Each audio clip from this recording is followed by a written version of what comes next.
Hello and welcome to StarCraft. My name is Pig and I'm here with yet another video helping you learn and improve at Versus Mode.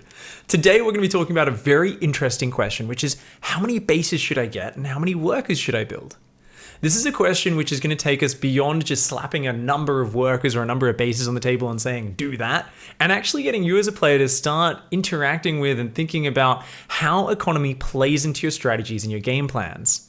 The goal at the end of today is for you as a new player, rather than just saying, I want to make a lot of Void Rays and kill my opponent with them, to say, I want to make a lot of Void Rays off of a certain amount of probes and hit a certain attack at a specific timing.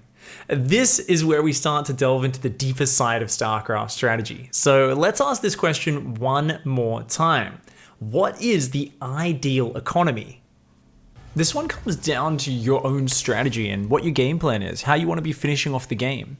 A common thing I tell newer players is to just go up to about 2 bases saturated, so about 44 workers. We can see in this case we've got 2 bases, we've skipped the 4th gas, but it's 41 workers, so it's about a 2 base economy. And I tell players to go up to that and then focus instead on pushing out with your army, focusing mostly on just army production, and use your movements, your control, your positioning to try and close out those games. This allows you to focus not just on building economy all game long, but it gives you a concrete idea of at what point you want to shift from just building up your economy to focusing forwards into attacking your opponent.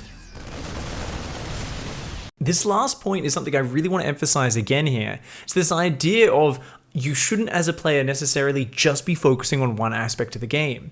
A lot of beginning players go out there into the community, they ask for advice, and what we hear echoed a little bit too much from StarCraft players is, you're a new player, all you need to do is get better at macro. If you can just macro out a bigger army, mine more money, spend that money, get a big army, you're going to overwhelm your opponent and you're going to get past the basic level of StarCraft. And that does ring true, but only to a certain point.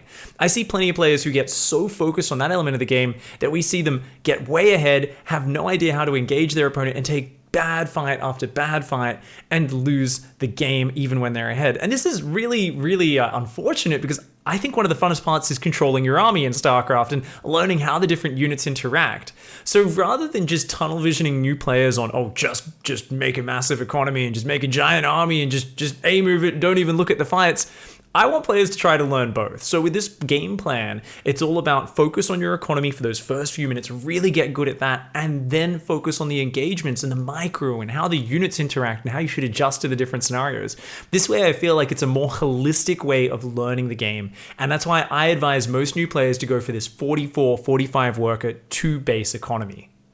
However, as you improve, the most common economy for defensive players does end up being around 60 to 70 workers, which is just about 3 bases fully saturated. So if we've got 22 workers on our main, 22 workers on our natural, 22 workers on our third, that's 66 probes. 66 workers is probably the most ideal magic number that a lot of people go for.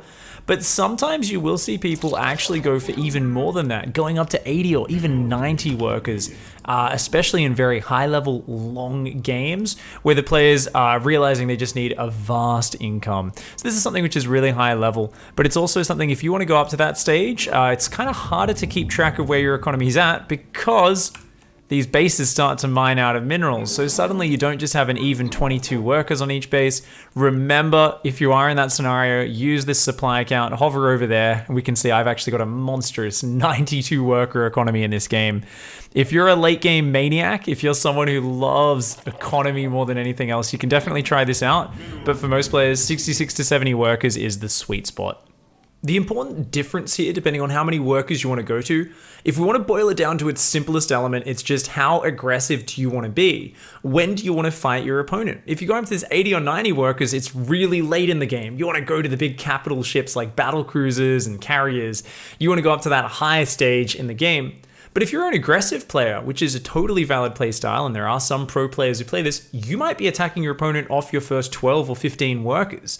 You might be sending your first waves at them in the low 20s. Anywhere as early as there, you might have a series of attacks leading up to trying to finish the game well before you ever even hit 40 workers. And that's a totally valid way of playing. So as long as you're always thinking about where does my economy kind of want to cut off, you're getting a good picture of exactly how aggressive you want to be. And of course, the lower the economy, the more all in your attack is. The more you need to deal crippling damage to your opponent, or they're going to be way too far ahead and you will lose the game inevitably. Whenever you're talking about your strategies, it's important not just to be vague and say, hey, we're going for a big bio tank push here. Instead, be really specific and always talk about how many workers or bases you have behind that push. Here, we can say this is a 2-base, 40 worker push where we've swapped all of our focus into army after going up to that amount of economy. It hits hard and fast. Let's compare that to a slightly later attack. Here we see a later push. It's the same sort of composition, bio and siege tanks.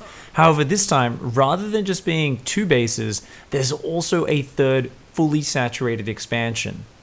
This means there's going to be way more production and reinforcement behind this, and the army itself is going to be much larger that's moving across the map. However, if we look at the game timer, we see this attack is about 1.5 minutes later than that previous 2-base attack.